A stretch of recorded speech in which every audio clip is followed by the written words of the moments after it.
Hello everybody and welcome to the Nexus Gaming Series. I am Jayzon, and today we've got a Division B East match coming up for you. Jailbait versus Reborn Knights Black. So, should be a pretty interesting matchup. Both of these teams doing pretty well in their division, maybe looking to take a little step up here near the end as we head into playoffs. And yes, I noticed the brown blanket bulge, but this is the cat right here, so you guys will just have to excuse that. She's wrapped up all nice and warm and calm, so I'm just going to go ahead and take that as a win and move on. But it looks like we are setting up the lobby here. Map number 1 looks like it's going to be Volskaya Foundry, so should be pretty interesting to see what these teams have cooked up for this one. Got to give a shout out to a good buddy of mine, Rabid Penguin, over on Reborn Knights Black, longtime team member on Divine 9 up until this season, so be very interested to see how these guys perform. And it looks like we do have 9 in lobby, so should be going pretty soon here. So of course, Volskaya Foundry, you know, really important zone objective style map. We also have the camps, which are very influential, more influential than on most maps, with all the different items you could pick up. So should be interested to see exactly how these guys want to strategize. Looks like one of the players is going through a Windows update right now, so looks like that is the current delay. Windows update MVP. Yes, indeed, it is a little OP sometimes. Yeah, especially, you know, I mean, Reborn Knights Black, you know, could be looking at the clock thinking, well, maybe Windows Update will give us a free win. No, I think they're all pretty good sports. I've known the guys from Reborn Knights Black for a while. They're all very good sports and very good competitors. What are you doing? All right, I guess we're just sharking around for the most comfortable position, and still not finding it apparently. But thank you all for coming on out. It's always nice to see people hanging out in the chat, in the stream, the lurker gang out there. Let's take a quick look at these standings. So right now, Jailbait sitting at 11-7 on the season, and Reborn Knights Black at 6-4. So both teams, you know, a little bit above 500. Of course, let's see, that is the wrong division. Feels good, man. Yeah, Reborn Knights Black a little bit lower in the standings, but that's just because they've played by far the least amount of games. They only have 5 games scored for them right now. One of them would be the automatic win against Tiny Dancer. So looks like they've only actually played 4 so far. I know they're playing again on Thursday night, so they're going to have a busy couple of weeks finishing out the season. But nevertheless, this is number 7 versus number 8. Or no, Excel is number 7. I was looking at the wrong. Number 4 versus number 8. But again, you know, you look at Reborn Knights Black having some games to play still, could easily earn their way up. And this could be a good momentum swing for them going into this last couple of weeks of play and all these games they still have to finish out. Gilly Shark, of course, the dominant force right now in the B East division. So no surprise there. But we'll see. Hodis, of course, with a massive win over Gilly Shark on the Monday Night Showdown just a couple nights ago. That was a pretty big matchup to see. Newest still kind of hanging out there right now in 3rd place, but with 1 game less played than Hodis and 2 games less than Gilly Shark, so they've still got a chance to make up those points. And then Jailbait sitting at 4th place. It seems like those 3 are kind of running away with the division, and all 3 of them have been featured in our showdowns so far and have had their moments throughout the season, for sure. So I'd be interested to see how the B East playoffs shake up as we get into playoffs in just a couple of weeks here. Silly, silly cat. Alright.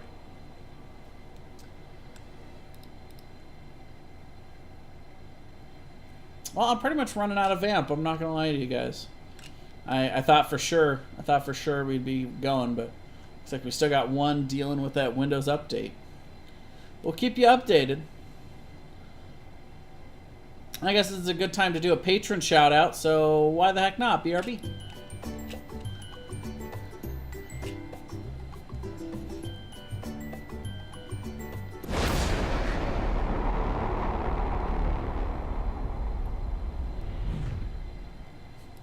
I say that kind of jokingly, but seriously, guys, check out the NGS Patreon. They have a lot of really cool stuff that they do over on the Patreon page. A lot of cool rewards. And a lot of different tiers of rewards as well. So you guys can kind of gauge how much extra you have to give and donate accordingly. Helps out the board to run NGS smoothly. A lot of those resources, like our website, which I've heard is getting a bit of a facelift soon. So Wraithling's been doing an amazing job with the website. If you guys have not checked that out, go on over to nexusgamingseries.org and check those out. And there he is, Smug Dolphin himself, loading on in.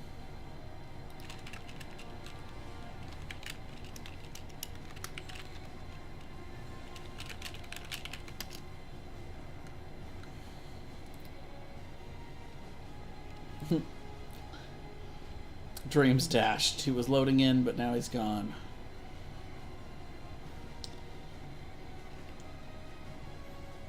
He chose no. Feels bad.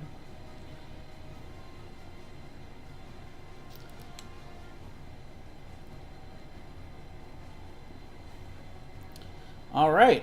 Looks like we got all 10. Now we just got to hit the go button. Now it looks like everyone's ready. I'm sure you guys are ready. We've all been waiting. So here we go. Game number 1 of this best of 3 series is going to be on Volskaya Foundry. No matter what she says, it's not an industry, it's a foundry. I personally don't know the difference. I don't care the difference. What I care about is how unique this map is in terms of just the heavy priority on being able to pick up these camps and the turrets. We've seen a lot of Sylvanas prioritized here just simply because her Merc Queen on this map is just completely busted. And there it is. Reborn Knights Black can instantly say no to the Sylvanas. And now Jailbait will have their next ban out. We've seen from there, we've seen some kind of different bans back and forth in the meta right now. You know, tanks very highly prioritized. The Johanna, Anubarak, and the Diablo, all things that have been prioritized.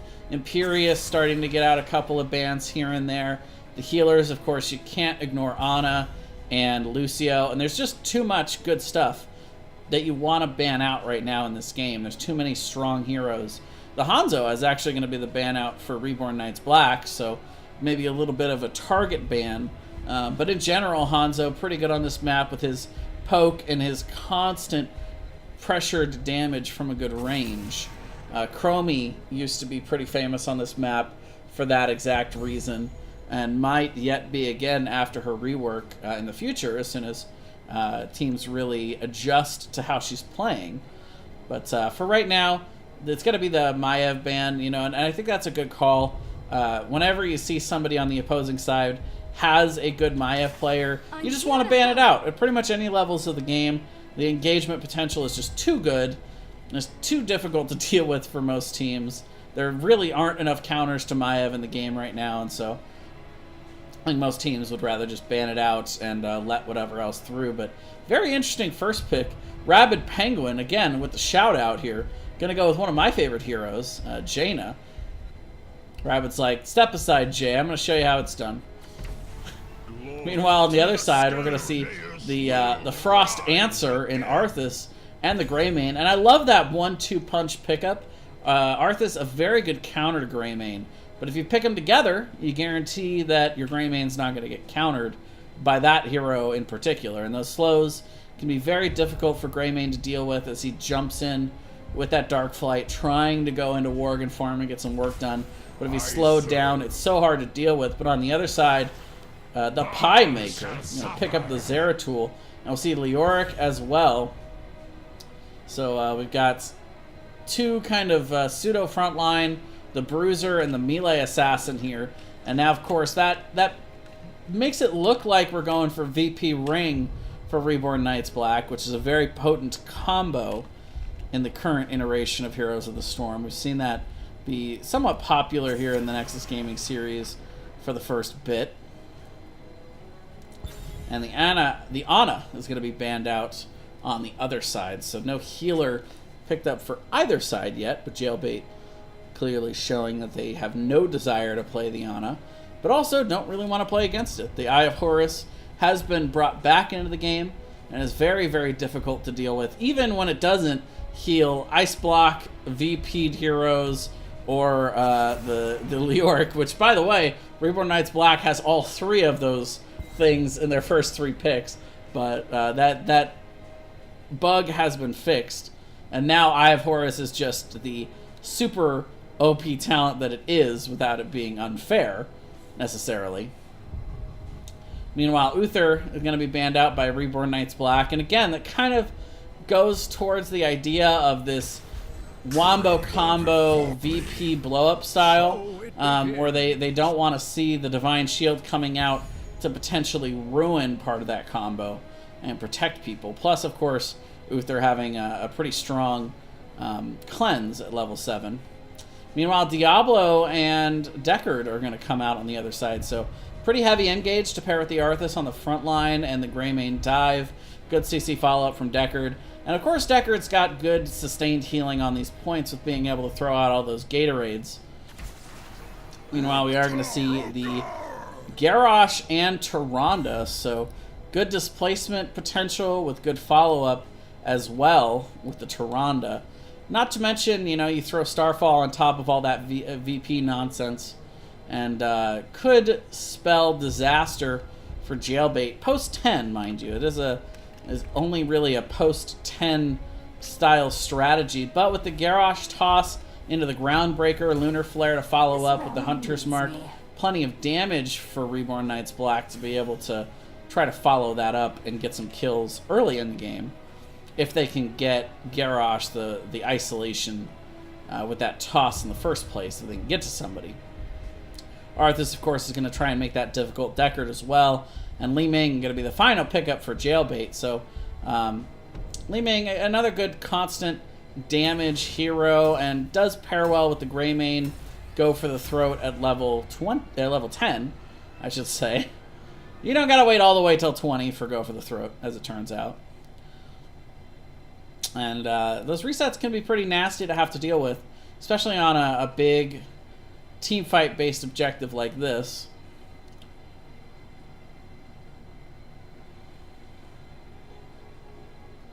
Weird to see Diablo picked so late. I agree. And you like the Division banner. Oh yeah, the little I put the middle hub under all the rest. I thought that was a neat addition. It's a little something, but Rokai in here, one of our expert analysts for the analyst team here in NGS, saying hashtag RKB. So we know where he's voting. But either way, we are loading into game number 1. On the left, we've got Jailbait. It is going to be Joe DiMaggio on the Arthas. Calaxi going to be on the Li Ming. Smug Dolphin going to be playing the Deckard. H2O on the Diablo. And Frag Stellar going to be playing the Greymane. Meanwhile, on the right, Reborn Knights Black. We've got Hooked on Phoenix playing the Leoric. Rabid Penguin on the Jaina. Solskeeto on the Tyrande. The Pie Maker playing Zeratul. And Crafty Devil is going to be on the Garrosh. So right away, we're going to get our customary 5v5 in the mid. Potions already going out here from Deckard.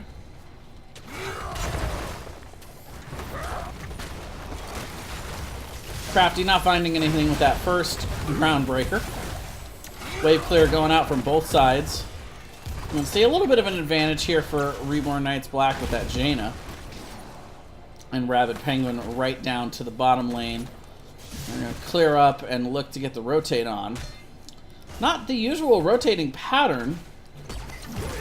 A lot of times we see teams put their solo laner in the bottom and rotate through the mid and top, but it looks like Reborn Knights Black kind of rewriting the script here, and you know, that kind of makes sense, to be honest. I've always thought on this map, this is definitely a map where you can kind of change the rotation game a little bit in terms of how you do it because of the conveyor belt.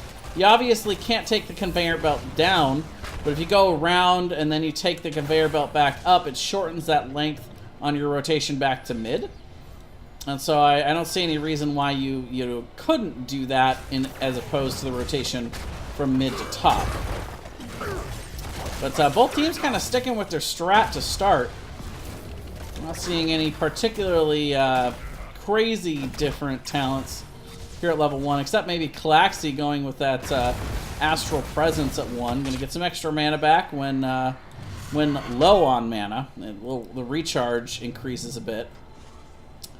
So it's pretty much enough that you can continually throw out Qs without running out of mana, and it occasionally will get you an extra bit of mana, enough to maybe throw out an extra orb every now and then when you're basically running dry on mana. Which can be nice on the sustaining map objective, but in goes Crafty. He's going to charge in and try to grab the... actually, nobody's grabbed the Biotic Emitter, but everyone committing to it here. First reset going to come out for Calaxy, though, and this is quickly going to go over into the favor of Jailbait as, Salskeeto eats the orb, but going to live with sub 100 health, but that's how Li Ming does right there. Those kind of sustained fights, and you give up that one kill, and then Li Ming just starts throwing out all of that extra damage. Credit the triple kill here, though, as the first blood to Fragstellar.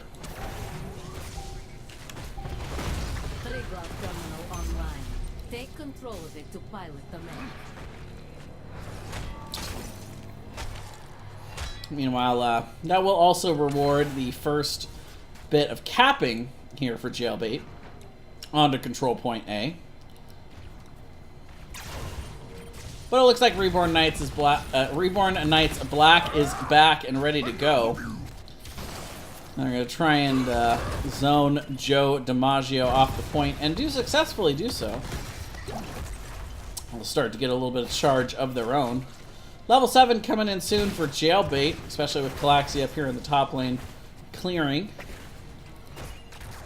They can look to maybe come back in and engage once they have level 7, but Reborn Knights Black will have 7 as well soon. The Pie Maker rolling on down to the bot lane. I'm going to pick that up real quick for them. Charge in onto Crafty, but nice self-cleanse there to get him out of trouble from that and the Howling Blast that was coming in. So Seesaw is the objective here on Volskaya Foundry, so we'll go back and forth between the two teams. But we are going to see Reborn Knights Black grabbing themselves a second turret. So it looks like they maybe already used the first turret or lost the first turret. I don't know. They definitely took their turret earlier. I don't know what happened. They might have used it in that top fight. Either way, they only have the one. Meanwhile, Fragstellar grabbing a one for their own there for Jailbait. And now overtime has been achieved by Jailbait, so this is on Reborn Knights Black to stay on the point and look to try to zone. They still have to put down... neither team has put down their items yet. A little bit of an advantage with that Biotic Emitter on Smug Dolphin, but we will see the turrets going down. The root as well coming in from Deckard on the other side, but it's Reborn Knights Black that are zoning them back. Diablo going to be the first to fall in this fight, and Reborn Knights Black able to secure the point and get their first kill of the game. They'll be able to get their side charging once again. Joe DiMaggio is on point, but going to be kind of forced back there by Hooked on Phoenix. And a little bit of a level lead right now for Reborn Knights Black as well. Pie Maker kind of doing the Zeratul hokey pokey that we know him so well for now after his rework. And actually, Jailbait not even going to try to get onto this point. H2O not quite back yet from that death. 98 souls, so he didn't have enough souls to instantly resurrect, but you could even argue that that's a good thing. I know how much Diablos do not like to miss out on their souls. So, taking a look at the chat, Zolrules commenting, or build without Power Hungry. I agree with you. You know, I think that overall, Power Hungry can be a really good tool, especially on a map like this, where you see, you almost always have access to globes, no matter what lane you're in on the objective. It's usually not too long to rotate and grab one, but, you know, I kind of feel for Calaxy a little bit in that regard, because, you know, I'm not very good at making sure to get those globes either. So sometimes I feel like I'm not getting my full money's worth on Power Hungry. But either way, rotation to the top here from Reborn Knights Black. They get the front wall and the ever important well in the top lane down, so that will not be available for control point B for the members of Jailbait. Rotate it back down, and now they'll look to grab a quick biotic emitter, but we do have level 10s coming in for both sides here as H2O gets tossed in and taunted, but on the other side we're going to see Entomb. We do have VP put on the back line though. H2O isolated out a little bit. They will be able to take him down once again, and this is going to be a soul resetting moment for Diablo, so he's coming right back, but look at the damage coming out from Jailbait. They don't even mind not having Diablo here, but has Fragstellar gone too far? No. Looks like they're going to be just fine with that army being able to soak up the tower shots, but ultimately it is a 1-for-0 in favor of Reborn Knights Black, clearing Diablo's souls out. It's pretty nice. But let's take a look. Oh, Fragstellar being tossed over again. Every time I try and look, Crafty Devil just initiating once again. It's like he knows. This time, though, joke's on him. He's going to be taken out as the counter dive comes in from Jailbait. And really, that's how you respond to Garrosh, ladies and gentlemen. If you're struggling with how to play against Garrosh, that's how you do it. Somebody tosses in a member of your team, all of the team dives in to support them, and you end up killing somebody on the enemy squad. And now Camp Steal is going to be attempted. Garrosh is coming back, though, so Crafty going to be here soon. Now it looks like both teams are going to go ahead and make it another brawl, but this time it's for the fortification camp. H2O charging in, does hit Solskito, the ring comes out, does find Diablo, stay a while and listen on the backside. Gonna set up a little bit of damage for Jailbait. They've got a ton of damage spread out, but not finding any actual kills. There it is, Tyrande goes down. There's the reset, but Calaxy super low on mana. Does have that level 1, so should be able to at least still throw out the Qs, but Piemaker gonna dive over the wall, so it ends up being a 1-for-1 exchange from that brawl. And really, teams, just give me a second. Let's go over these level 10s. We've got Apocalypse, Disintegrate, Go for the Throat, Army of the Dead, and Stay a While and Listen for the members of Jailbait. Meanwhile, for Reborn Knights Black, they've got the Void Prism along with Warlord's Challenge, Starfall, Entomb, and Ring of Frost. So definitely going after the full Wombo combo. Part of me does wonder what Entomb adds to this combo, though, that you don't already get from VP and the Warlord's Challenge. You almost think if you just put a March of the Black King on top of that combo, you might be able to secure more kills and get hooked on Phoenix a little bit more sustain through it.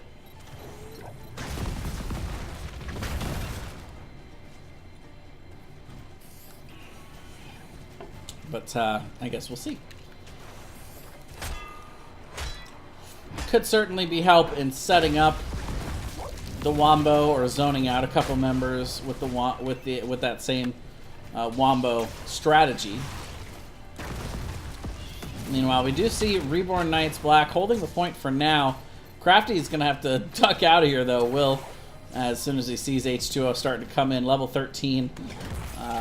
Advantage was there for Jailbait, but now level 13 online for Reborn Knights Black, and they'll look to maybe try and re-engage on this. They did get 59% of that charge. Meanwhile, Joe DiMaggio does get tossed and taunted. He will be able to pop the Army of the Dead, but is it too late to keep him alive? He's just barely surviving there. And Jaina dies on the backside as the members of Reborn Knights Black getting split up. The reset has been procced. Go for the throat.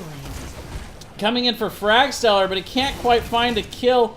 Crafty Devil on the run has all that armor, makes it out except for Fragstellar with a huge cocktail there. Oh man, what a fight coming out from Jailbait. This game is getting super scrappy, ladies and gentlemen. I'll tell you that much right now. Fighting all over the place throughout this entire game. Solskito, meanwhile, getting isolated a little bit here by H2O. We'll be able to make it out, however. Lunar Flare in return for his trouble. Meanwhile, Jailbait had to come off the point to get that engagement, so they only got 18% charged from that first bit, and now the members of Reborn Knights Black are coming back up, so they're definitely going to get another shot at this. Meanwhile, yeah, you guys mentioned it, the orb build. Glass Cannon going to be confirmed as well for Calaxy, so Calaxy just looking to stay way back and just poke. Supply that constant damage with the orb resets. And just wanting to have enough mana to constantly be able to throw out those orbs. And there it is, you see, nice chunk onto Hooked on Phoenix. He's going to need some heals from Solskito. Meanwhile, dive onto the back line. Big orb, but it's a 3-man VP. In response, the Starfall goes down. The ring is good. APOC to try and stall them out, though, and as well as the go for the throw on the backside. Going to take down Zeratul. Leoric falls in response, but in come the resets, as that's going to be 2 down, and Crafty Devil gonna have to try and juke, jive, and dodge up here. Fragstellar goes in, but too far. Maybe, yes, we'll go down to the minions slash the fort. And Crafty ends up actually making it out of that, but Tyrande not quite so lucky. So, all in all, ends up being a 2-for-4 exchange in the favor of Jailbait.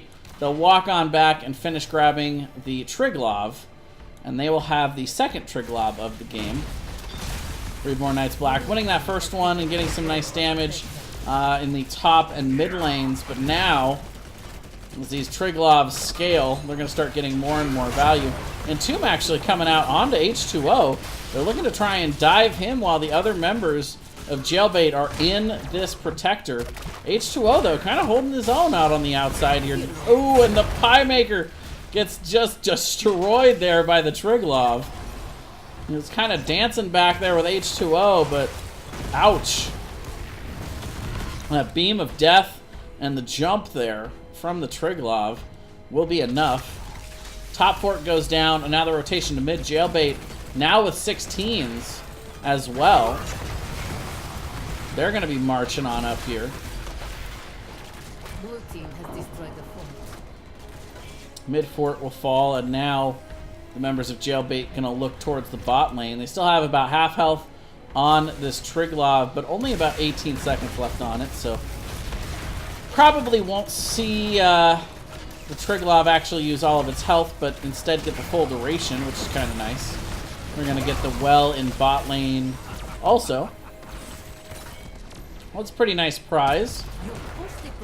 Level 16 now in for Reborn Knights Black, though. They can look to try and engage. They have all of their ultimates available, but I don't know if this is the time that you really want to use it. You think about the cooldown factor for VP, but I don't know. The objectives are so... There's so much time in between the objectives here on Volskaya.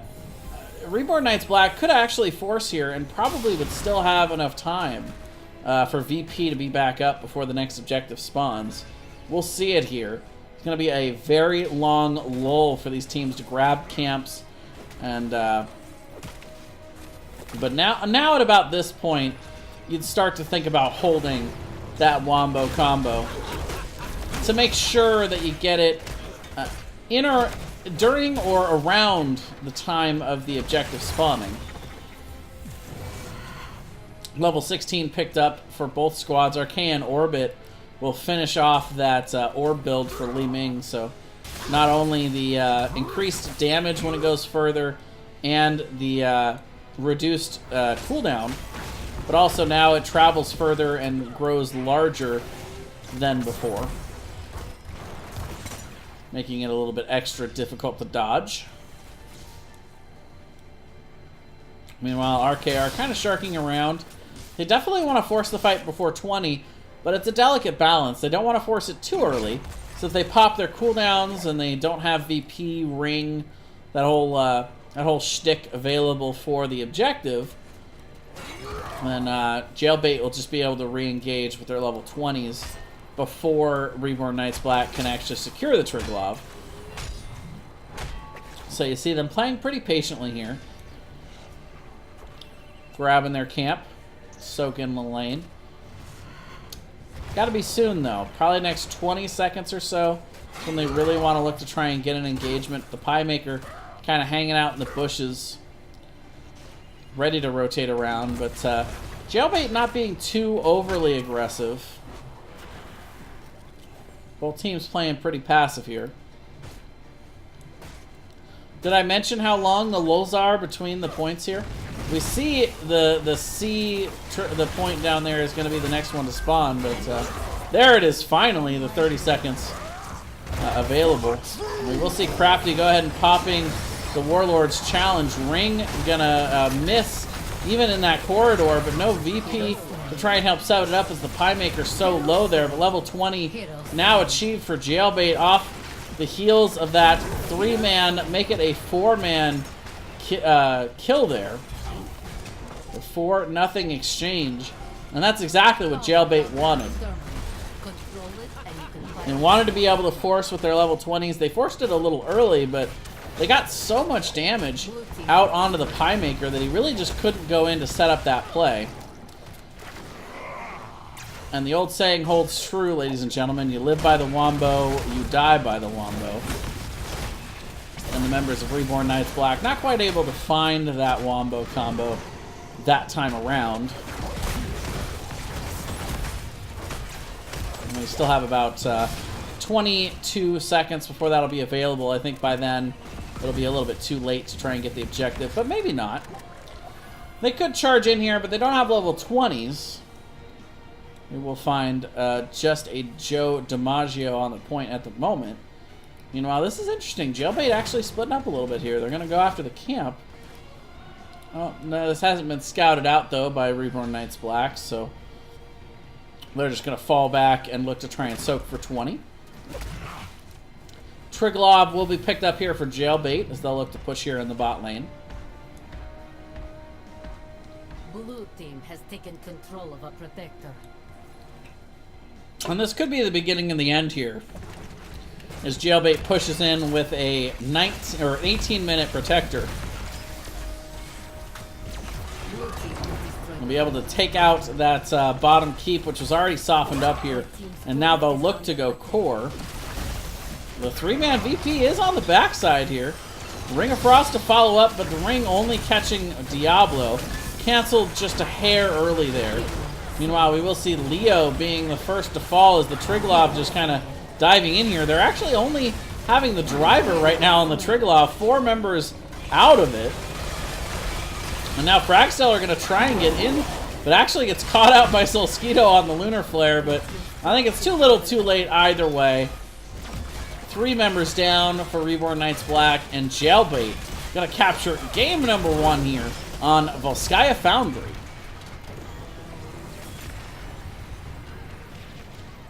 All right. So we'll go ahead and give them their point. Well earned there by Jailbait. It was kind of the opposite of how I thought that match might end up going, where I kind of expected Jailbait to dominate in the first 10 levels, but then Reborn Knights Black maybe being able to come back in the second half of the game post 10 with their Wombo combo potential. But it kind of went the other way around. Reborn Knights Black winning the first objective, being able to push in a little bit with that Punisher and set up for what should have been a favorable exchange over that control point B in the top lane. But Jailbait able to win a couple of team fights and start to snowball there, got a lead, and just kind of never looked back. 60k damage coming in from Calaxy with that orb build. Always had enough mana. Think about it, people. An extra 100% mana regen when below 25, so should pretty much give you enough to throw out orbs constantly if you're not also spending that mana on the Q, which is kind of nice. Hadn't actually thought about that. I might have to try that out. But 136k on the siege damage and 60k, which almost doubled the numbers from anybody on Reborn Knights Black, so that's pretty impressive. Frag Stellar, though, definitely MVP in terms of kills. Playing the finisher very well there with Go for the Throat, and more of a cocktail-driven build. Kind of old-style Greymane, which is kind of neat. And yeah, so there it is, ladies and gentlemen. Game number 1 of our best of 3 series. Now, of course, we are still going to have game number 2 and possibly game number 3. And tonight, we have another matchup coming up for you. So I hope you guys will also check that out later tonight. We're going to have at 8:30, we're going to be going from east to west. B West, we've got just a massive matchup. Number 1 versus number 2. If we had a Wednesday night showdown, this match would be it. But my production team would probably kill me if I tried to have 4 NGS showdowns in 1 week. But number 1, Virtual Murky Slayers versus number 2, Logical Decision. VMS has just been dominating, just rolling over everybody all season long. And Logical Decision might be B West's only hope to prevent VMS from going into the playoffs undefeated. So we'll see if those boyos can pull it out. I think it's possible, but I also think that VMS is very strong and has looked pretty consistent throughout the season as well, which is kind of a trait that not a lot of B Division teams have. You know, a lot of B Division players are good. They can compete, you know, with some of the higher players, the high plats, low diamonds, but they're just not as consistent as a lot of those players, I find, is most of the difference. But VMS has been very consistent throughout the season. We'll see if maybe Logical Decision has the answer. But either way, looks like we do have game number 2 set up here. We're going to be going to Infernal Shrines for game number 2. That Zera almost kill secured the game.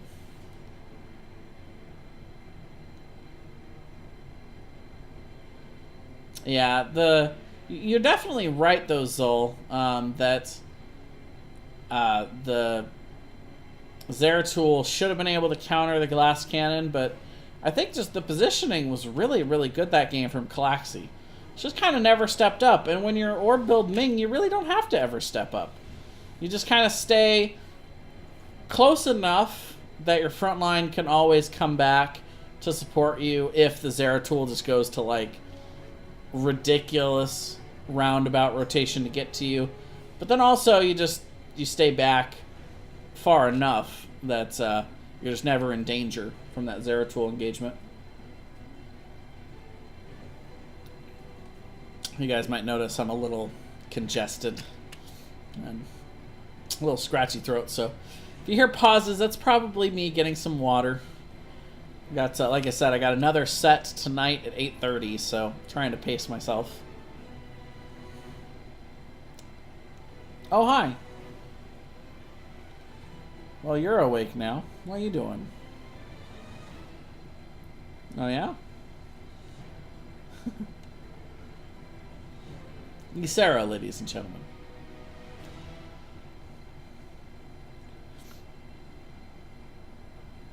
It's still pretty cold out here in Oregon, even as we head into April, so it's nice to have, you know, a little extra warmth. She's my little heat blanket. This is probably how heat blankets were invented. But anyway, let's go ahead and look at this next matchup. We got Infernal Shrines, as we're starting to get the R's from our teams here. It's a very wave clear heavy map. You get a couple of map specific picks here that you won't see everywhere else.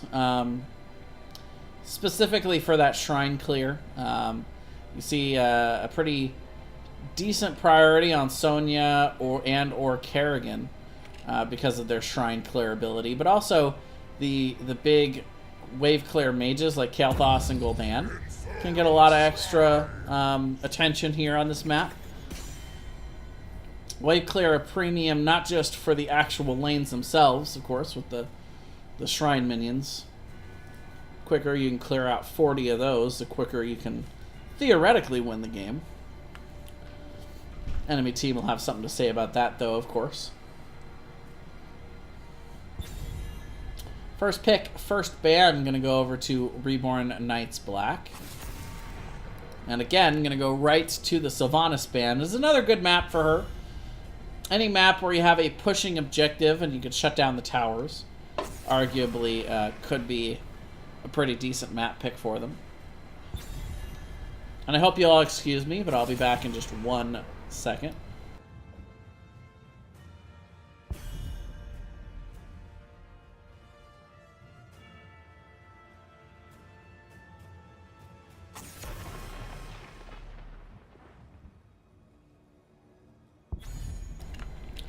Alright, so Hanzo once again going to be banned out. That's actually identical drafting so far here.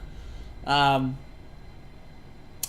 Maiev from Jailbait, Hanzo Syl from Reborn Knights Black, and the first pick Jaina from Rabid Penguin. So I don't know. We'll see if RKB wants to do the same exact thing, if Jailbait wants to try and change anything.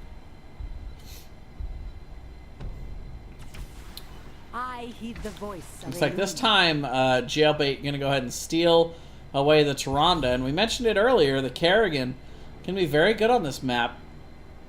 I believe she is the fastest in terms of being able to clear these shrines with her Q reset mechanic, being able to just jump all around these and getting the extra shield from that with her trait as well is definitely powerful. You know, we got 2 picks coming up for Reborn Knights Black. And this time they're going to steal the front line from Jailbait. We've got the Arthas and the Diablo. Very nice.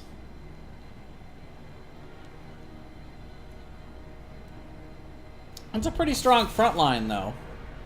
Now we're going to see Zeratul banned out from Jailbait, so they don't necessarily want to see that combo coming out again. I do think that this is a slightly better map for it. Not massively better, but Zeratul obviously on this map can have multiple points of entry, whereas Volskaya is not quite as open on the map objectives from being able to come in easily from any angle. The conveyor belts make that a little bit stranger.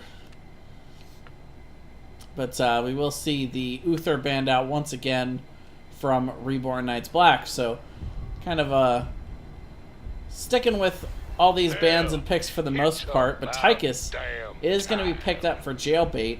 Typically thought of as a really good counter to Diablo. Any hard engaged tank that dives in and is going to give you that free engagement from the Tychus with that minigun.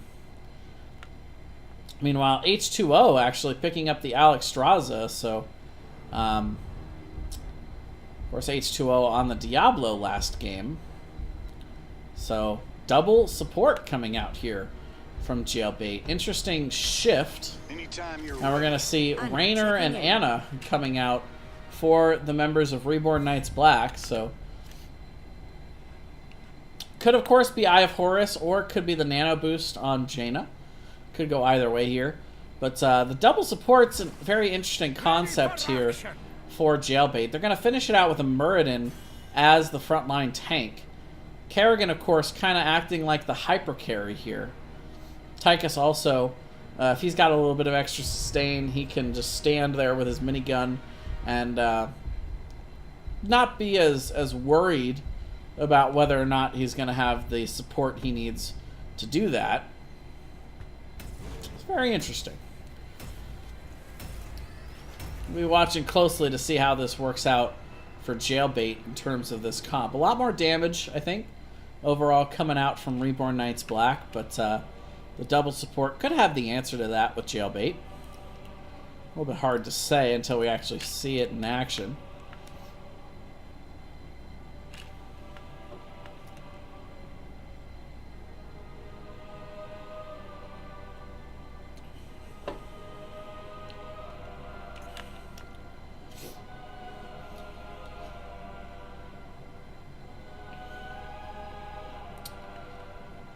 Zolrol is saying, we're going full shrine clear. Heavy. Yeah, definitely both teams have plenty of shrine clear for this matchup. But either way, we are going into game number 2. On the left, up 1-0 here in this best of 3 series. We've got Jailbait. Joe DiMaggio going to be playing the Muradin. H2O going to be on the Kerrigan. Smug Dolphin playing Tyrande. Fragstellar on the Tychus. And Calaxy going to be playing the Alexstrasza. Meanwhile, on the right, Reborn Knights Black. We've got the Pie Maker playing the Rainer. Solskito on the Ana. Rabbit Penguin on Jaina. Crafty Devil playing the Diablo. And Hooked on Phoenix going to be playing Arthas. Both teams going to go ahead and do their customary rotations to the mid. We'll see our 5v5 WrestleMania, if you will. Joe DiMaggio going to go ahead and find that early 1 stack for that Stormbolt onto Crafty Devil. Looks like a lot of stacking quests coming in on both sides here, but Joe DiMaggio getting isolated a bit there. Going to have to Dwarf Toss away. H2O also taking a lot of damage. Gets hit by the Howling Blast, and Crafty Devil just kind of struts up in front of him and says, no, not that way. Meanwhile, Fragstellar getting dove as well in the shotgun. Penetrating round there from Pie Maker, almost enough to finish him off, but not quite. And just like that, Alexstrasza up to the top lane, nice and early here. Worth noting that Alex does have an interesting wave clear mechanic. Makes her not too terrible as a solo laner. Definitely an interesting option. Won't be able to duel with Arthas all that much, I don't think. But either way, that is where Jailbait is going to go with it. Meanwhile, early camp grab coming in from Reborn Knights Black. Joe DiMaggio does find the stun, and the follow-up is good from Smug Dolphin and the Pie Maker. Going to be the first casualty for Reborn Knights Black this game. First blood did go over to Reborn Knights Black, but meanwhile, Hooked on Phoenix finds the kill onto Alexstrasza in the top lane. Ouchies. So that's going to be a little XP loss for Jailbait. Bit of an XP lead now for Reborn Knights Black, but nothing really to write home about just yet. Both camps have been picked up in mid and will be pushing back and forth a bit. Meanwhile, Smug Dolphin taking over the solo lane duties up in top lane, and it really is true with the new way that the ammo works up in these solo lanes. Pretty much anybody can do the job.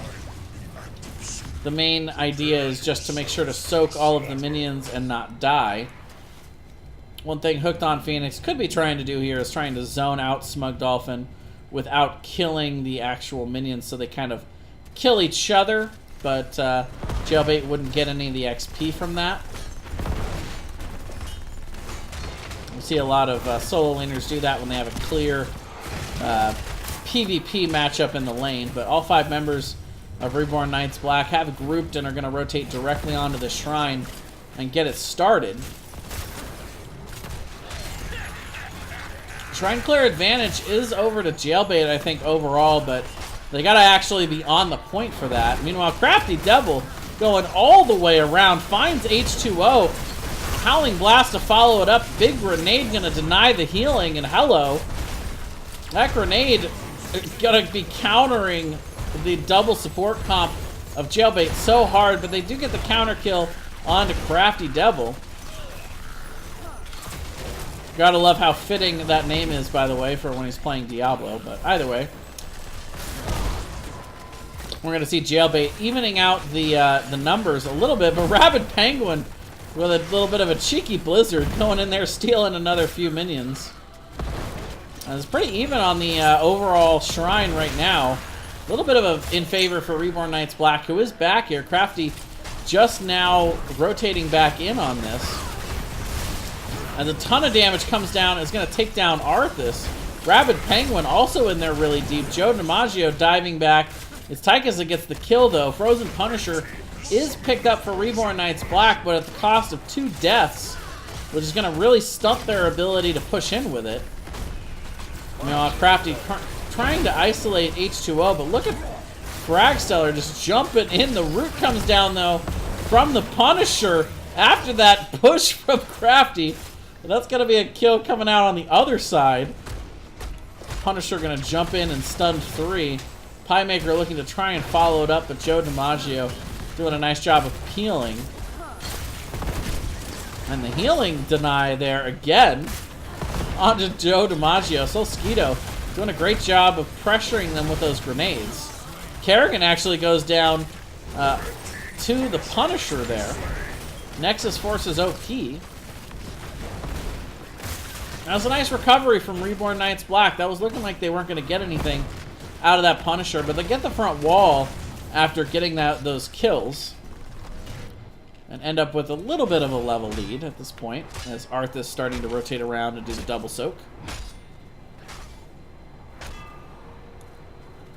In comes the rotation, though, from Jailbait. They get the stun, but Crafty Devil going to be here in time to shove Fragstellar back into the lane. Oh, look out! Calaxy going to go down. Reborn Knights Black finding themselves a nice kill there. And they're rotating around as 5 right now, kind of sharking around, trying to get these kills. They're losing out on a little bit of XP in the top lane, but they're going to be able to steal this camp without any real contest. And that's kind of their game right now. If they can get the kills and kind of dominate these rotations, they could get a bit of an advantage up here, but looks like they will finally send Arthas up to the top lane to do the solo lane thing. No more than a half level lead now for Reborn Knights Black off the heels of that last kill.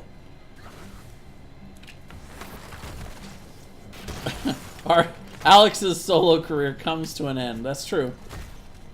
Did it ever really begin? I guess it did for a little bit in that game. Level 10's coming in hot here for Reborn Knights Black as Crafty goes in. We'll find the overpower. Ton of damage to follow up as well onto Fragstellar. And it looks like that is going to be enough with the last bit of that lightning breath from Crafty Devil. They find a cheeky kill there. Level 10s are going to be Hyperion, Lightning Breath, along with the Water Elemental, Army of the Dead, and Nano Boost for Reborn Knights Black. Level 10's now coming in for Jailbait, Maelstrom, Haymaker, along with Starfall, Cleansing Flame, and Tychus still holding. We'll see if it is going to be a Commandeer Odin. Crafty Devil, meanwhile, getting Haymakered back. Gonna charge back onto Joe DiMaggio as he's trying to walk on out. Solskito's got a lot of healing for him, though. But here comes Maelstrom coming in. H2O gonna pull in a couple members. Credit the kills, though, to Tychus and Tyrande. The Piemaker also gonna get isolated here, so 4v5. Jailbait pushes all their buttons and comes out with a triple kill. They clear out Diablo's souls in that exchange.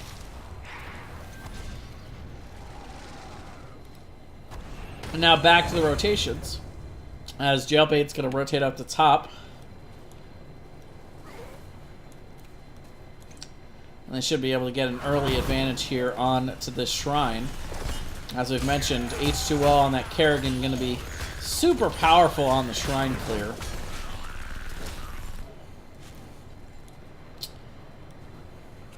And they get up nice and early, but looks like right now they're going to go ahead and back off. They don't really want to be rotated on hard here. They more want to play the sustained game, but look at the isolation onto Calaxi. The Dragon Queen does come out in time, but the healing off the heels of that is not going to come in time. Lightning Breath will be enough to finish him off. Joe DiMaggio not going to make it out either. They had that wave pushing in, so they were free to dive the towers, and dive the towers they did from Reborn Knights Black. 2-for-0 exchange, and now they'll have an opportunity to even things out and take a bit of a lead here on this shrine. Mortar Punisher is going to be here for the winner. Meanwhile, that occasional catapult going to be joined by a second here in the bot lane, so something that Jailbait's going to have to eventually worry about here. Or they'll lose more than they're well in that bot lane. It looks like for right now they're just kind of setting up for the defense. They're going to go ahead and maybe look to grab their camp. No, it looks like they're going to rotate down. So H2O going to come down to clear.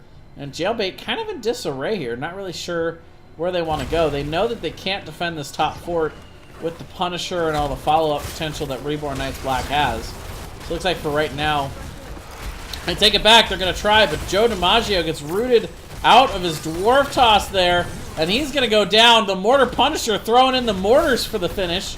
John Cena kind of strutting on him there. The top fort has not gone down, by the way, but the members of Reborn Knights Black do not care at all. They are diving in deep. Calax is going to go down before the Cleansing Flame can come out. So that's going to be a soft reset. We'll be back after the death timer is over, but will Reborn Knights Black, what will they be able to do with this advantage is the real question. Smug Dolphin going to go ahead and taunt down the Punisher. And it looks like for right now, Reborn Knights Black just going to be happy to get the first keep of the game. And I like that call. Death timer's definitely too short, and it's just kind of too low level to try and go onto a core right now. They do find the double stun onto Hooked on Phoenix, but he's going to be just fine. Worth noting that the well still survived up here in the top lane. But eventually, I believe the catapults in that lane will be able to figure that one out. It's a huge win there for Reborn Knights Black. Maybe a bit of a misstep there from Jailbait. They just baited that thing over the wall. They probably don't lose Muradin. They did rotate down to bot, so they were able to protect their bottom keep from taking any damage at all.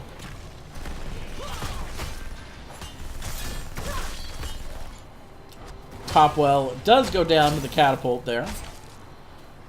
So now the rest of the game, this is going to be a constant worry in this top lane for the members of Jailbait.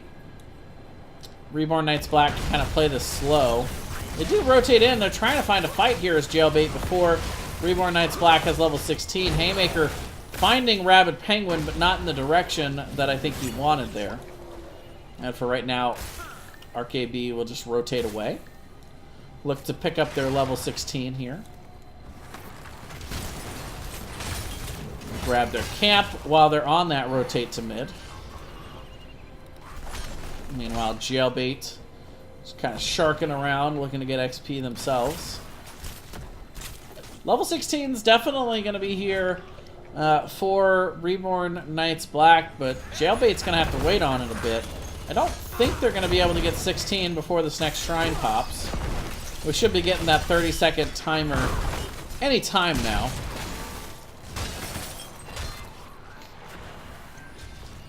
Quick camp grab there from Reborn Knights Black, and Jailbait looking to see if they can find a fight here. They are deep in enemy territory. We're actually going to see the Welly coming out there from Rabid Penguin. He's going to find the slow onto Joe DiMaggio. Again, that Dwarf Toss got interrupted. Crafty Devil, brilliant there on that charge into the wall. And another pick going over to Reborn Knights Black. Smug Dolphin also getting slowed here by the Welly. Can they find anything to isolate him? There it is. The Howling Blast is going to come out. The damage coming in from Pie Maker as well. Can Crafty find an angle? No. Instead, actually flipping over H2O. And here I am bumping the sides, ladies and gentlemen. I'm sorry. If Observing Heroes of the Storm had the same rules as operation, I would have just lost.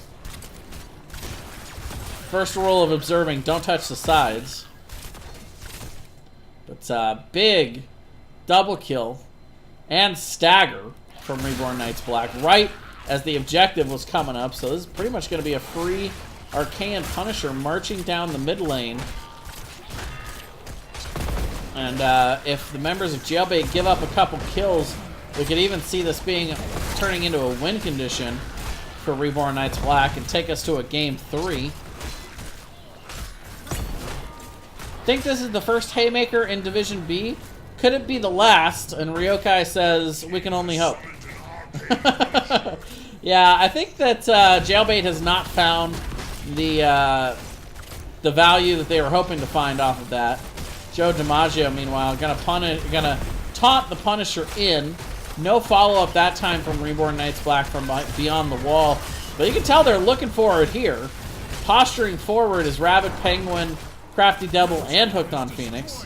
But again, the wall is going to be available here in mid for them to bait over. The root comes out over the wall, and Crafty Devil looking to sidewall it, but once again, they're not quite going to be able to follow up that Punisher jump. John Cena might get one final jump here, but it looks like Reborn Knights Black are going to be happy just having opened up the front wall of the mid keep and getting that fort down. I'm going to rotate directly onto the camp. Quick steal away for Reborn Knights Black. I love that. I love that call and the quick execution on it. And they're very aggressive, but in a good way here. Worth noting that level 16 has now been picked up for Jailbait. So they're only going to have this small window here in the next level and a half for Reborn Knights Black to be able to force this fight before 20. We'll see if they are able to find it as they rotate around. Oh, they're going to find Crafty Devil here. Look out. Does try to charge on the other side. This is a 1v5 situation. And he's going to go down before Reborn Knights Black can even hope to get in there. H2O looking for Rabid Penguin. Does find the combo. Joe DiMaggio, though, shoved back by the Pie Maker off of that penetrating round. Woo! Rabid Penguin owes the Pie Maker $5 after that one. But look at the core. Core taking a little harassment. The mid camp is pushing in. It's just Joe DiMaggio back right now. Meanwhile, Crafty Devil, that did just clear his soul, so he's back already. He goes ahead and pops the Lightning Breath, slowing down the members of Jailbait on the retreat. Mid keep goes down. Core is cleared for now, but more stacking up there in the top lane. But meanwhile, the fight is here. This is the fight Jailbait kind of wants. The Pie Maker actually going down to H2O is not only fully healthy, but has a ton of shielding built up as he's jumping all around, though not a whole lot of mana.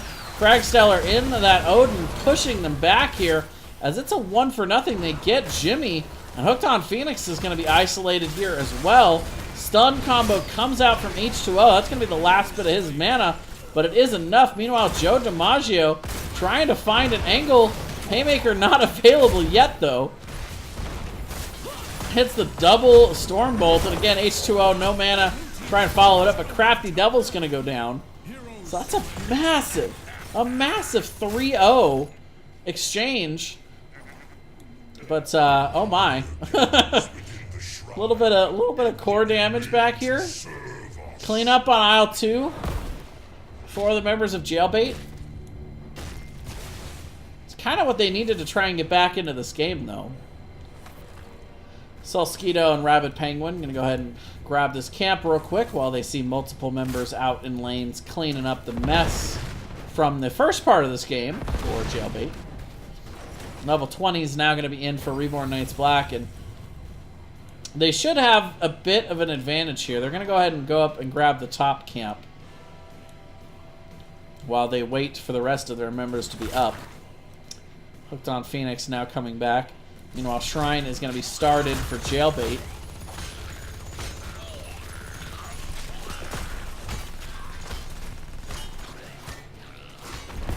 So now, like I said, level 20s are in. All 5 members are back. Crafty Devil only having 14 souls. Gonna hurt a little bit, but you still gotta take this fight, and they gotta take it soon. Kerrigan, again, having just massively quick shrine clear. But Joe DiMaggio gonna have to dwarf toss away. So the 5 members of Reborn Knights Black gonna look to turn to try and find somebody else. But Jaina gets completely blown up there by H2O. Jumping on the back now, going after the Pie Maker and Solskito. Meanwhile, Joe DiMaggio being pressured by the front line.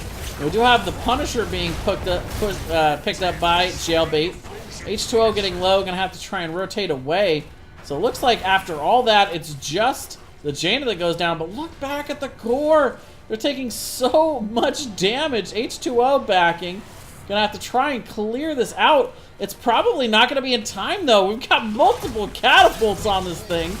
Just destroying this core. Claxy gonna come out. It looks like they will get it cleared up in time. 3 members, meanwhile, are back here with the Punisher. The Pie Maker, finding himself a little bit out, is able to juke the Stormbolt. Hooked on Phoenix coming in from the backside, and all of a sudden, this is a 4v3. Fragstellar getting low. John Cena just kind of focusing on the fort. AFK, report him. Finally jumps in, but misses the stun. And it's going to be a 2-for-0 for Reborn Knights Black while the core gets cleaned up on the other end. What a wild matchup this is. And this is just game number 2, ladies and gentlemen. I don't even know where to focus right now. Jailbait surviving. Reborn Knights Black rolling in towards the core. Looking to find Calaxy. Look out. Crafty Devil not quite able to catch up to him. Nice slows there, but oh, there it is. Finds it. Not quite able to interrupt the cleansing flame though, but the core is going to end up falling. Just way too much damage. And Reborn Knights Black finding themselves game number 2 on Infernal Shrines.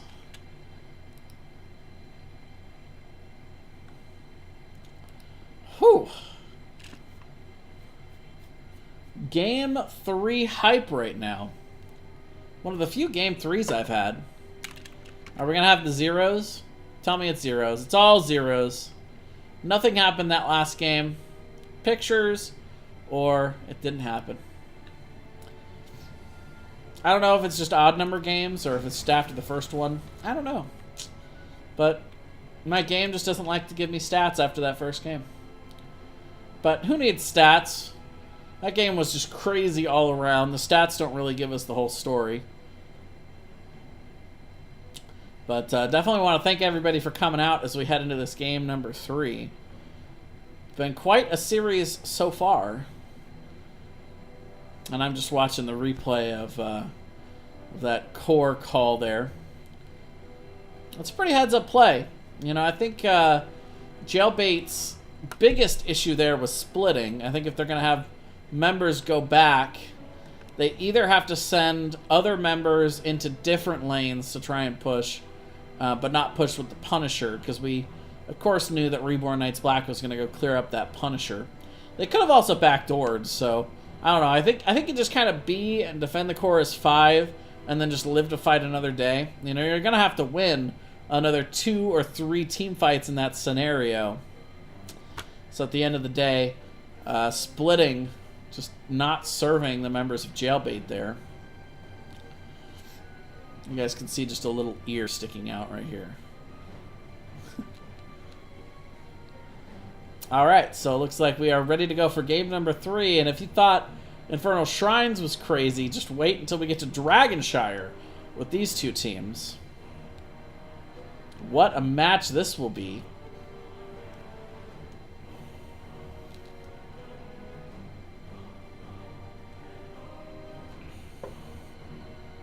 Alright. Let's just make sure all these teams are ready to go.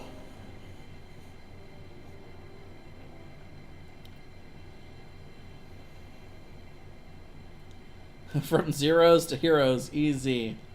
We live in a stateless state.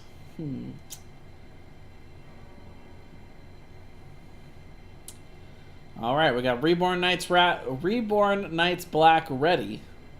I've said that wrong way too many times tonight. But Jailbait also ready to go. So here we go into game 3. Get hyped, ladies and gentlemen, because we're going to Dragonshire.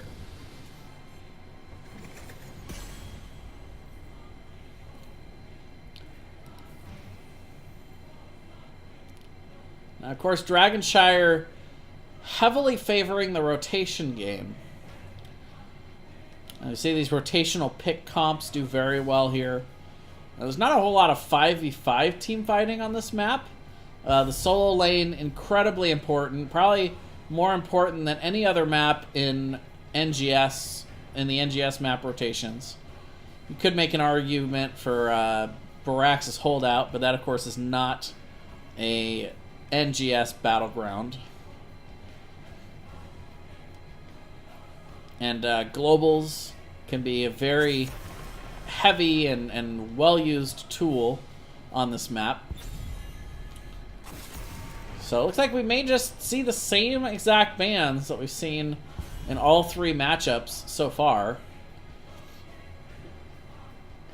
The order may be a little bit reverted here for Jailbait, but they've banned out Maiev and Anubarak every game so far. Meanwhile, the bans for Reborn Knights Black have been Sylvanas and what was the other one? Now I'm forgetting. They'll probably ban it for me right here and remind me, though. It was something I wasn't used to seeing. Yeah, it was the Hanzo, that's right. Taking out the archers, saying no, we don't want to see any archers on this battleground. Tremble before me. So we're going to see Jailbait picking up the Diablo. Now we've seen Reborn Knights Black first picking the Jaina both games. We'll see if they go back to that. And they also had Arthas as the priority last time around in the first half of the draft, so they could pick up that here. Tyrande also been a little bit contested between these two teams in the series. Goes back to the Jaina, and Crafty Devil going to go ahead and pick up the Garrosh. We saw that in game 1. It was used to pretty decent effect. They did get some isolation kills with that Garrosh. And of course, the rotation game here on Dragonshire, the Garrosh can be very scary to have to deal with. And no, I don't like playing against Garrosh, that's for sure. Not fun. So we will see the Tyrande coming out again from Smug Dolphin, but this time it's going to be Kael'thas for Calaxy. Now, of course, Diablo Tyrande has been a pretty long-standing combo, and you throw Gravity Lapse into that combination, it can be very nasty to have to deal with. A lot of CC. Neither team pulling the trigger on a solo laner just yet, which I've said before is a very important part of your Dragonshire comp. We've seen Rexar kind of poking his head out a little bit since his rework, though I've been told that he's not any better as a solo laner, but is better now in the 4-man than he used to be. But very annoying to deal with on this map. See if either team maybe wants to go in that direction. Tahaka, also a pretty well-loved hero here on Dragonshire, with the way the brush is just all over the map and in the most convenient places all over the map.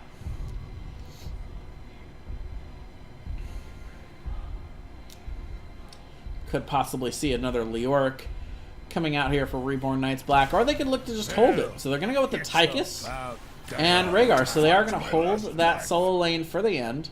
Look to try and counter whatever Jailbait's going to go for. The Tychus once again picked up as the counter to Diablo. And the Rhaegar is a pretty interesting pick. We've seen a little bit more Rhaegar since he got his self-ancestral back, but still definitely not considered one of the top healers in the meta currently. Also worth noting that both these teams just completely ignoring Lucio. Just don't even want it. So we'll see Thrall and Zul'jin to finish out Jailbait's comp. The Thrall most likely going to be the solo laner. Meanwhile, triple back line for Jailbait as they look to put out the damage to follow up the Diablo charge, stun, and CC chain from Jailbait. Worth noting that Thrall, of course, can contribute to that chain of CC with the root. And Imperius is going to be the answer here for Hooked on Phoenix. Now, Imperius, of course, a really strong solo laner right now. Just a terror to have to deal with overall. Brings a lot of team fighting. His wave clear is not the best, but, you know, you don't really need that in the solo lane these days. It's not terrible, mind you, but it's just not maybe as good as Thrall's is. But should still have a favorable matchup, I think, against Thrall. Imperius, of course, dealing a lot of extra percentage-based damage, so Thrall isn't necessarily the worst answer to it with his lower health pool and higher sustain, which is what makes him a strong solo laner. Alright, so game number 3. Both these teams have been fighting their hearts out for us. Two solid teams out of B East trying to fight their way up that standings ladder. Jailbait winning game number 1 on Volskaya Foundry. Reborn Knights Black coming out and winning game number 2 on Infernal Shrines. And now we'll load on into game number 3 here on Dragonshire and see who can take this series all the way. On the left, it's going to be Jailbait. We've got Diablo being played by H2O. Fragstellar going to be on the Zul'jin. Joe DiMaggio playing Thrall. Klaxi on the Kael'thas. And we've got Smug Dolphin back again on the Tyrande. Meanwhile, on the right, Reborn Knights Black. We've got Solskito playing the Rhaegar. Hooked on Phoenix going to be on the Imperius. The Pie Maker playing Tychus. Crafty Devil is going to be playing the Garrosh. And Rabid Penguin will be on the Jaina. 3 games in a row for Rabid playing that Jaina. He's like, we're going to be casted by Jay, so I'm going to play his best hero 3 games in a row. So I don't feel like he has to talk about something he doesn't know what he's talking about. So we're going to see pretty standard builds across the board. I'd say probably the most interesting pick here at level 1 is going to come out from Solskito with that upgrade to the totem.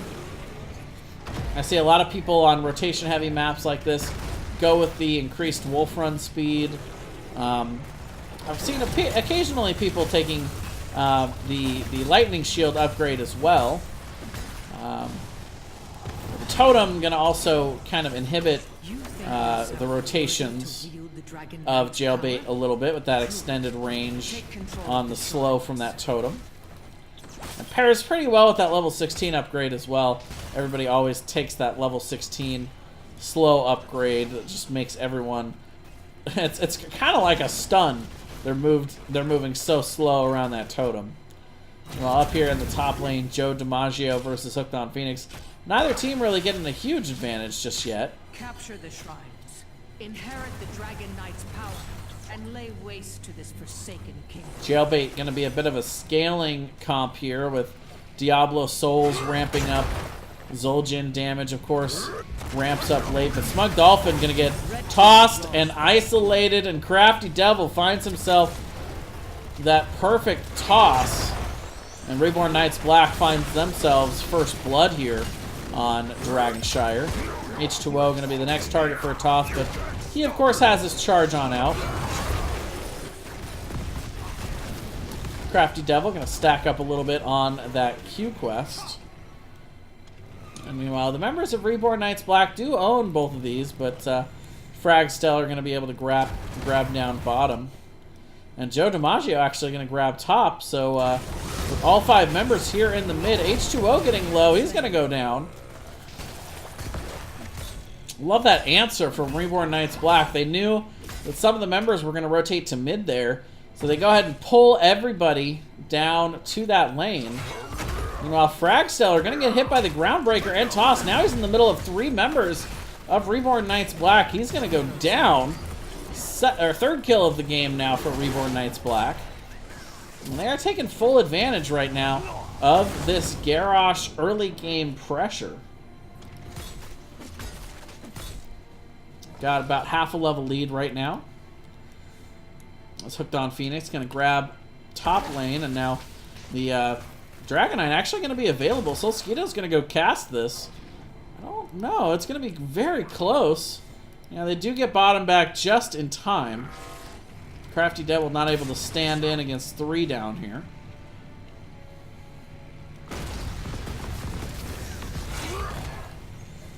Lunar Flare just barely able to cancel that Groundbreaker from Crafty. You know, I got 4v4 here building up in the bot lane. Level 7 now achieved for Reborn Knights Black. Still holding on to about a half level lead right now. Off the heels of those 3 kills. Joe DiMaggio kind of dominating a bit in the top lane. I think that root actually canceled Hooked on Phoenix's Q. It's a pretty great interaction. Meanwhile, Jailbait going to grab bot, and now they'll have the channel available in mid for a bit. But Crafty Devil rotates down, and we'll recap that. Hooked on Phoenix just kind of hanging in here.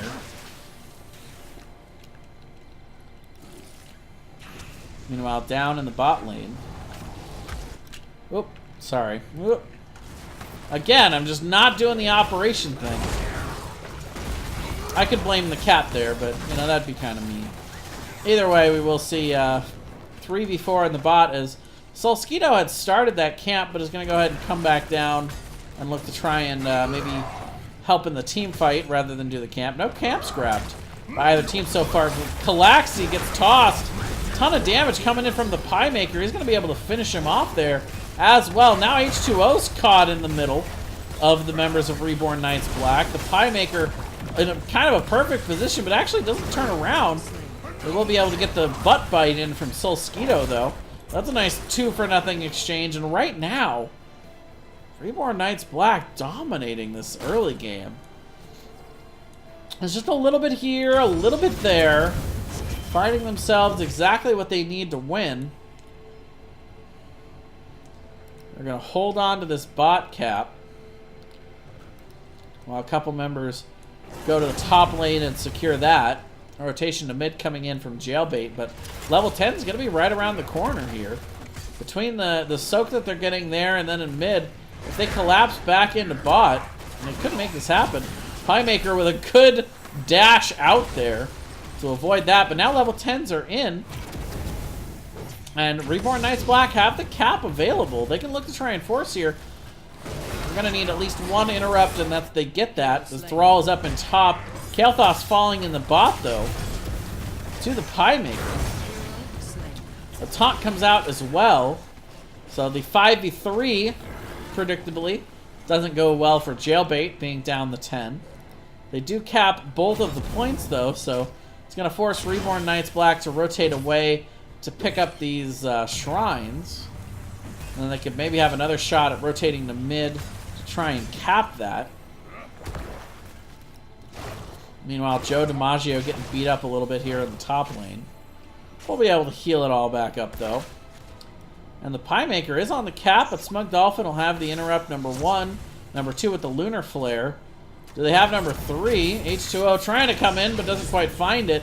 Meanwhile, look out. Now he's in trouble. I have to march through all of that fire from the Dragon Knight. The butt bite actually gets interrupted there. Would have been enough for the kill, but Smug Dolphin hitting the Lunar Flare. And that's going to be enough to save H2O long enough for that healing from the well coming in with that level 1 Devil's Due. Now level 10's coming in for the members of Jailbait as the Dragon Knight pushes into mid here. It's going to take the mid fort now. It's an interesting call here from Reborn Knights Black, grabbing mid. Usually not considered the priority lane. That would be down in bot. Mainly because the bottom 3 camps march into the bot lane while none of the camps march into mid. But either way, they're going to get a little bit of damage done here. They got about 13 seconds left on this Dragon Knight, so they don't want to waste any of it. Want to keep throwing out that fire. Meanwhile, Taunt is going to come down on to Joe DiMaggio there. Meanwhile, Earthquake and Starfall popped. Hooked on Phoenix getting very low. He's going to have to back out. Looks like both teams are going to go ahead and walk away unscathed from that team fight. Mid fort acquired, and now about a level lead for Reborn Knights Black, as both teams going to go ahead and look to finally start to do some camps here. 8 minutes into the game. Makes sense, though. If you're the one that box and does camps first, you can end up losing that Dragon Knight before you know it. So, let's take a quick look at these level 10s. Coming out from Jailbait, we're going to have Apocalypse, Earthquake, Starfall, Phoenix, and the Taz Dingo. Meanwhile, Reborn Knights Black are going to pick up the Commandeer Odin, Warlord's Challenge. It's going to be the Ancestral Healing, Angelic Armaments, and the Water Elemental. Of course, the one I forget is the one I play the most. That's always how it goes. Crafty Devil actually going in 1v3 on these guys, steals the camp away. And they're able to find the kill onto Tyrande. And, you know, sometimes you just can't do anything wrong in a game. That's Reborn Knights Black right now. Normally, I'd say Crafty Devil's crazy for making that play. But the members of Reborn Knights Black rotating in on that were able to support him and get him exactly what he was looking for there, which was the follow-up to that engagement. They steal the camp, they get a couple kills. And now they got their own camp pushing into bot. Along with the 4v2 down here in the bot lane. They'll be able to take this well, no problem, and probably get some damage out onto the fort as well. Now sporting about a level and a half lead. Now they could look to try to rotate here to try to get the DK. A couple members up in top here for Jailbait, trying to grab that camp. Meanwhile, Hooked on Phoenix and Joe DiMaggio doing their solo lane dance up here. Calaxy very low on mana, probably going to have to hit the B button after this. Gets globe number 17 on that quest. Kind of struggling to find the globes on this map. Meanwhile, Crafty Devil is here waiting to try and get this cap. It is now available, but the members of Jailbait are here. H2O going to get the first interrupt, but overlapping a little bit there with the Owl. APOC going to come out now, and this is turning into a full team fight. We will have the Earthquake popped. Ancestral coming out onto Rabid Penguin. Or was that Crafty? Now I'm unsure. Either way, level 16, still about a level away for Reborn Knights Black, so they're not in any hurry to force this. I say that right as Joe DiMaggio gets that spear there from Hooked on Phoenix.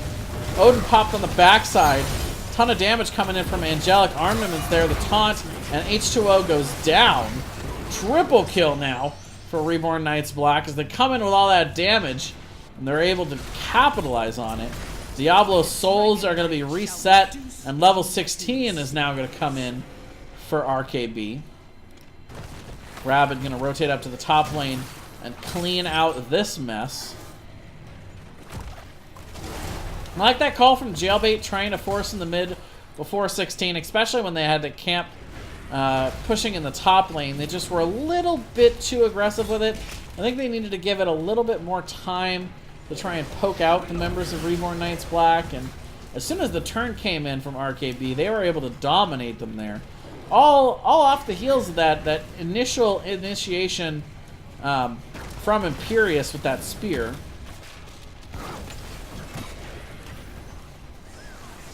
Meanwhile, Reborn Knights Black being very patient, just kind of slow playing this. They got plenty of time left on the Dragon Knight. Lots and lots of health as well. Fragstell are going to receive that kick as now the members of Reborn Knights Black looking to go after it. Joe DiMaggio going to be the first to fall as the members of Jailbait trying to push in, but they're not going to be able to find the kill onto Pie Maker. He's going to back up, and Dragon Knight is about to go down, but the keep is also getting very low here. Not a whole lot of minion help, but they get the keep down. That's a big win for Reborn Knights Black. Hooked on Phoenix trying to find that spear. I too like to live dangerously.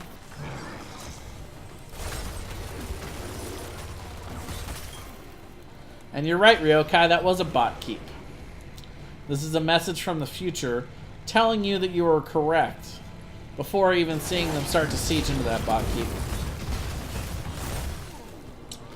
Meanwhile, we will see Jailbait trying to rotate around and get themselves level 16 here. Trying to get back into this game, which is well in hand right now for Reborn Knights Black, but as all of us who play this game often know, the game is never really over. Not just on Towers of Doom, but a couple of good team fights for Jailbait. They could be right back in this. They just really need to get that 16 talent tier before they look to engage. They should have some time, though, before the shrines come up. But look at this push. They've got double camp coming in here. Both Siege and Bruisers pushing in. And they may look to fight under the spell power. Especially when level 16 is not here. They're going to go ahead and pop the Odin and start to put damage on the core, but I think mostly they're looking for kills here. H2O going to pop the Apocalypse, hit the combo onto Solskito in the back, but he's taking a lot of damage in return. He's going to end up going down here as they push out from the core. Tyrande also going down. Tazdingo is going to be popped. Unkillable, but that's eventually going to fall. And just like that, Reborn Knights Black able to bait Jailbait off of the core, take that fight with the 16 talent here, and they're going to end up taking the series 2-1 over Jailbait here on Dragonshire. What a series this was. Now, what a performance there in Game 3 for Reborn Knights Black.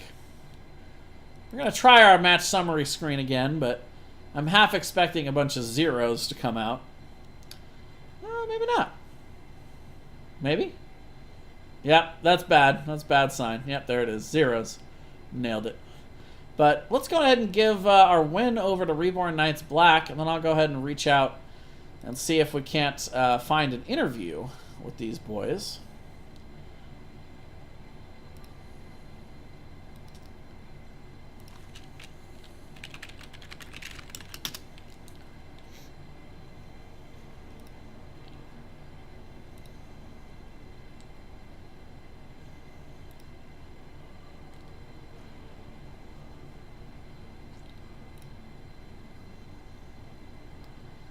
All right. All right, we are going to get the Pie Maker.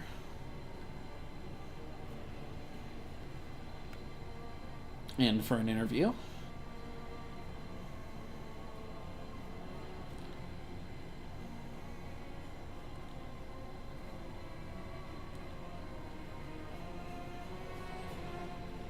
And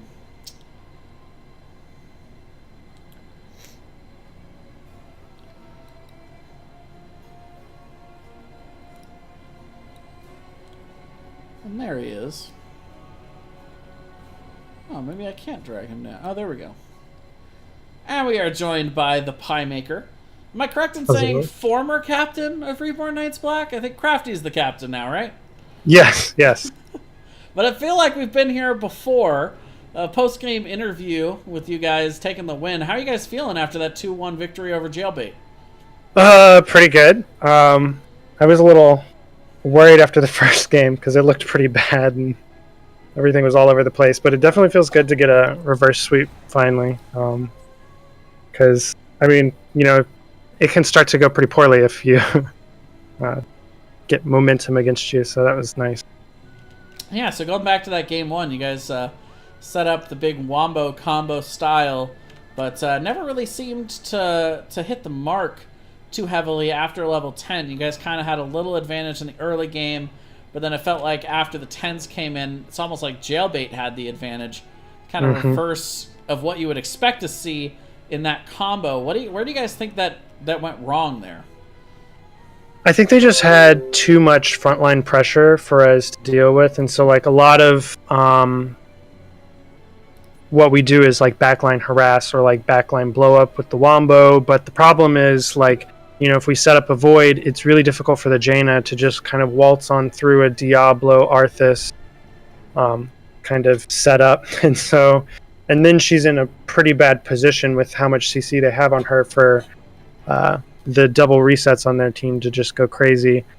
So it was just a lot of pressure to get through on their front line, and I think it just kind of threw off the synergy of what we were looking at. And so we had so many questions that we were trying to adjust all throughout the game to deal with it. Like, do we focus the front line? There were times where we would try to focus the front line, but when we're focusing a single target, Xeric tools, Q build gets weaker. It was we were trying to figure out the solution, and we just didn't solve the puzzle by the end of the game, obviously. Yeah, and then we went into the second game, and that thing was crazy. Back and forth. One really pretty long match overall. What do you have to say about game number 2? That one was definitely stressful. Yeah. An exciting ending. There were so many decision points. So first off, going into it, we were just like, okay, let's switch gears here and go more towards frontline pressure focus. We ended up taking both their tanks completely without thinking about it. Like, I was just sitting there and it was like, okay, what's going to work here? What's going to counter the Kerrigan, Arthas, and then all of a sudden I'm like, wait, we just picked Diablo Arthas. They're 2 tanks from the previous game. But we just kind of shifted gears to more, let's control our front line. Let them come to us, which they certainly took a come to us comp, the Kerrigan. Then the rest was just crazy decision points all throughout the game. Yeah, maybe a little bit of a split decision at the end helping you guys out, but the early game pressure certainly helped. They constantly had to rotate away to clear up the core. And it kind of seemed like a war of attrition at the end. But then we go on to game 3, Dragonshire. Triple backline comp coming in from Jailbait. That was a little bit surprising to me overall. But you guys played the Tychus and the Garrosh really well. What mainly made you go back to Garrosh for that game number 3?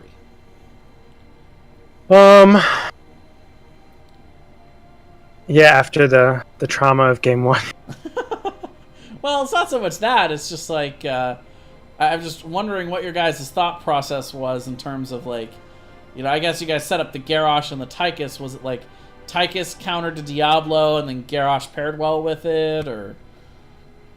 Yeah, I think a lot of it was just wanting control, wanting to make sure we dictated the pace of what the front line looked like,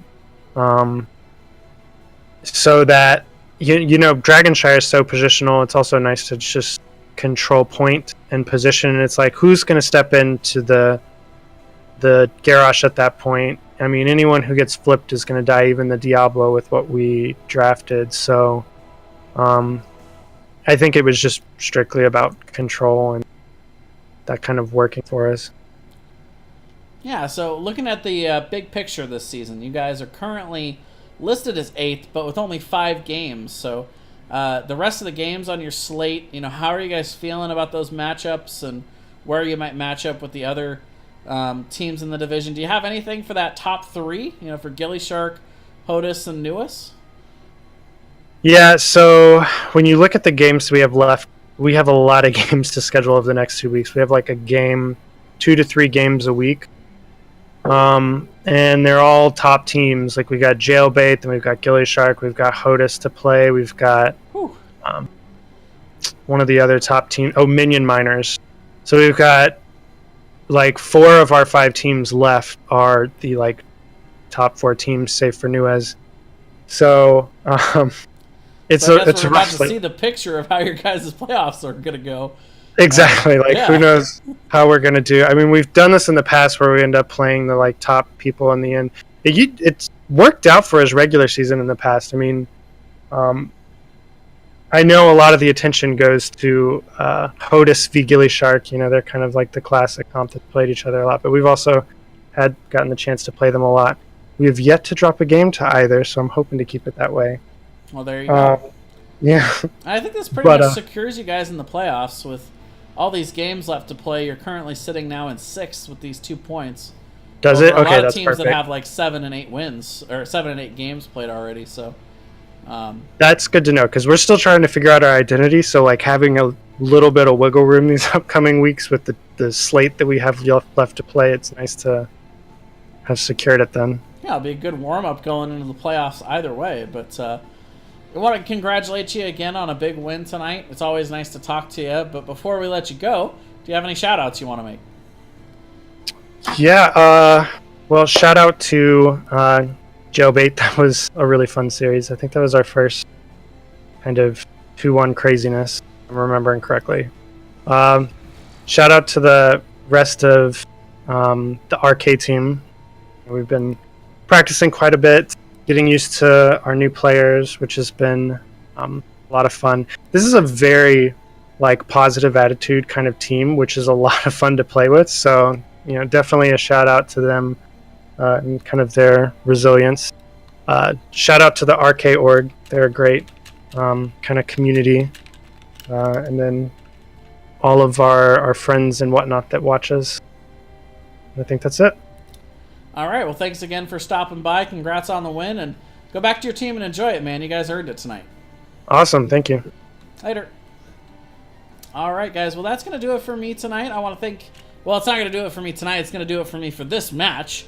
I want to thank everybody for coming out and watching. We got another series coming up for you. It's going to be a monster game out of B West, so we're switching coasts. Now we're going to see the number 1 versus number 2 Virtual Murky Slayers versus Logical Decision. That's 8:30 p.m. PST, so a little bit less than 2 hours for you guys, and we'll be right back here on this channel. And I'm bringing a friend. We're going to have Mongoose jump in with us for the co-cast, so should be a lot of fun, and I'll have a little bit more help for that last series as well. But again, I want to thank everybody for coming out. I want to shout out the Patreon. Head on over to Nexus Gaming, the Nexus Gaming Series Patreon. Check out those rewards. Really cool stuff that they're doing over there. Check out the YouTube channel where it's been posting everybody's matches throughout the season. All of the showdowns, all of the independent matches, putting them into playlists. Nexus Edge stuff. Nexus Now broadcast, the podcast, all that good stuff. So check that out. Hit the subscribe button here. And don't forget to hit the follow button here. Come back for more Heroes of the Storm action right here on my channel. And got a couple hours till we'll be back, but for now I'm going to shut it down, and we'll see you guys there. So until then, I'm Jason, and for the Nexus Gaming Series, we'll see you in a bit.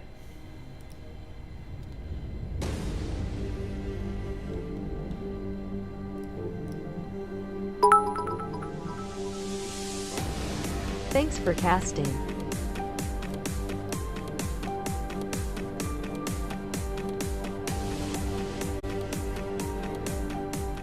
Thanks for the bits, Matt Bishop. Okay, now I'm leaving for real.